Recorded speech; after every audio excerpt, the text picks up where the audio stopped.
This documentary also reminds you of how now Ali is so loved and revered, but people seem to forget back then Ali was really hated.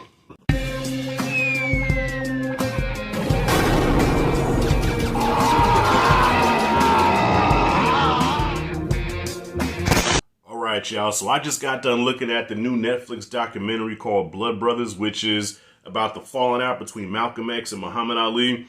And I was very interested in this documentary, even though I don't know about you all, but I've seen every Muhammad Ali documentary known to man, from When We Were Kings to Muhammad Ali Is My Name, like the 30 for 30 documentary with him and Larry Holmes. I've seen every documentary on Ali. Honestly, I did not care to see another one, but I had to watch this one because I always wanted to know like the real specifics on the fallout between Malcolm and Muhammad, which, I mean, I knew the gist of it. I knew, of course, the nation separated them.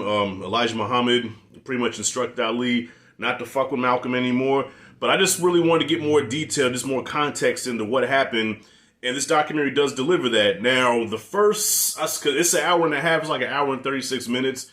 So like the first hour or so is just, the backstory of Malcolm and Muhammad. So if you've seen any Ali documentary or Malcolm X documentary, you're gonna kind of breeze through it like, okay, I know all this, I've seen all this before, which is still always refreshing to watch. Don't get me wrong, like I love Ali's story, I love Malcolm X's story, so it's always cool to see, to see it again. This time told from different perspectives, and because this time they interviewed Ali's oldest daughter, they interviewed Malcolm's daughter, his oldest daughter and his I think his youngest daughter or whatever.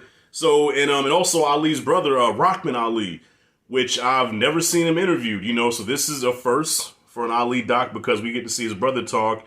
And his brother, he's up there in age too, man. They had to have subtitles with him, it was kind of sad to see, but he's still kicking. But you can really tell he loved his brother, man. He really loved his brother, and he kept saying, I can't wait to see him again in heaven. I'm gonna hug him and kiss him, and it was just real touching. But the real meat and potatoes of this documentary is like the last third of it. That's what I really came for, okay? Because like I said, I've seen it all. I want to know exactly what happened between these two brothers, man. You talking about two powerful, strong black men who had a mutual respect for each other, that loved each other, and both of them didn't really trust anybody, but they had a trust for each other where they came to each other's houses. They were family. You know what I'm saying? Like, your family. Like on some Vin Diesel shit. Like, they were actually family, so what the hell could have happened to separate these two men? And, I'm going to let you watch the documentary for yourselves. I don't want to spoil too much of it, but it did give some context into what happened. And I feel like I kind of got closure now.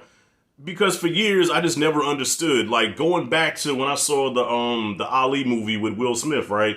They glossed over it real quick. Like, they were friends, and the last thing that Will said to him, Ali said to Malcolm was, you should never quarrel with Elijah Muhammad, and turn his back to him. You know what I'm saying? That was it.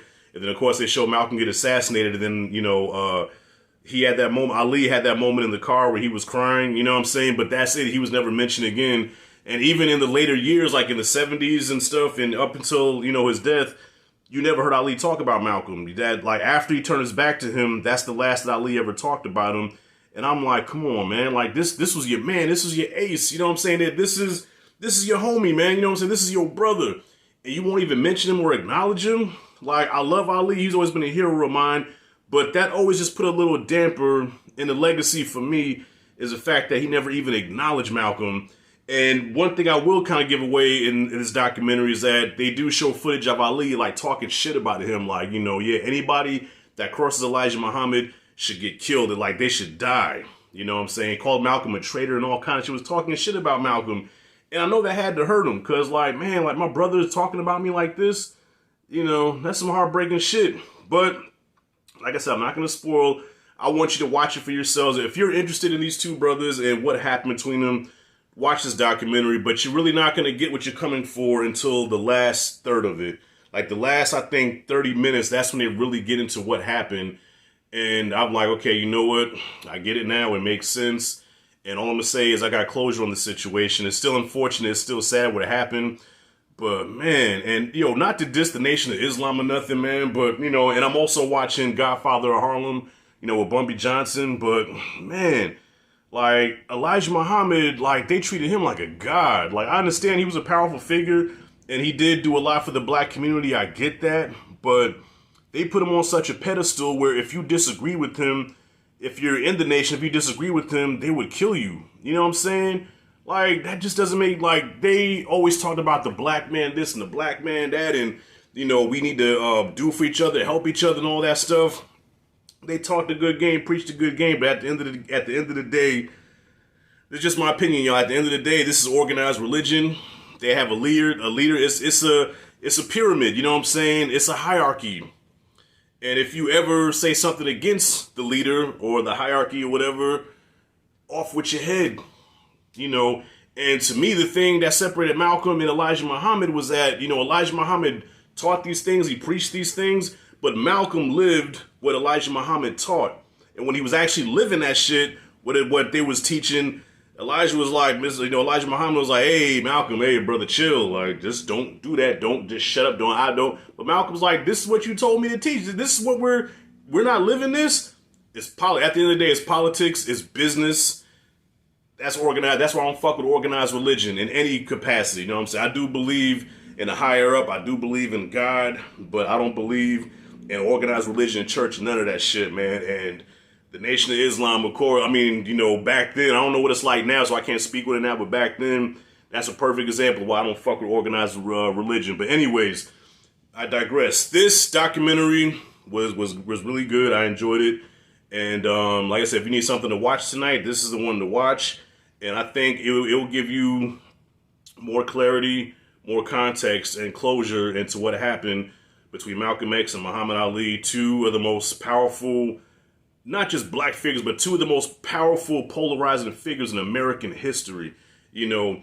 And this documentary also reminds you of how now Ali is so loved and revered, but people seem to forget. Back then, Ali was really hated because I remember at one point he was the Louisville Lip, Cassius Clay. And he had like a whole white team behind him, backing him up, telling him what to do and shit. You know what I'm saying? This brother couldn't even go into a restaurant with his gold medal. He was a gold medalist, and they told him, get out of here, boy. Threw the medal in the fucking ocean, you know. And when he changed his name to Muhammad Ali, white people hated him. And a lot of black people, like a lot of these, you know, these conservatives, frowned upon him because they thought he was a disgrace. He was a poor representation of black people. But when you look at it now, you know, that brother was a hero, man. He paved the way for a lot of us to do what we can do today. You know, so now he's like, okay, yes, he's the most beloved figure in sports. But don't get it twisted. Back then, they hated his ass. You know, but anyway, it's still good that he got his flowers. It's good that Malcolm's getting his flowers. Highly recommend this documentary. Anyway, I give it an A. All right, check it out. It's on Netflix right now. And that's it and that's all. If you like and dig this content, hit that like and subscribe, notification bell in the corner. This is Rashad G signing out. See you in the next video.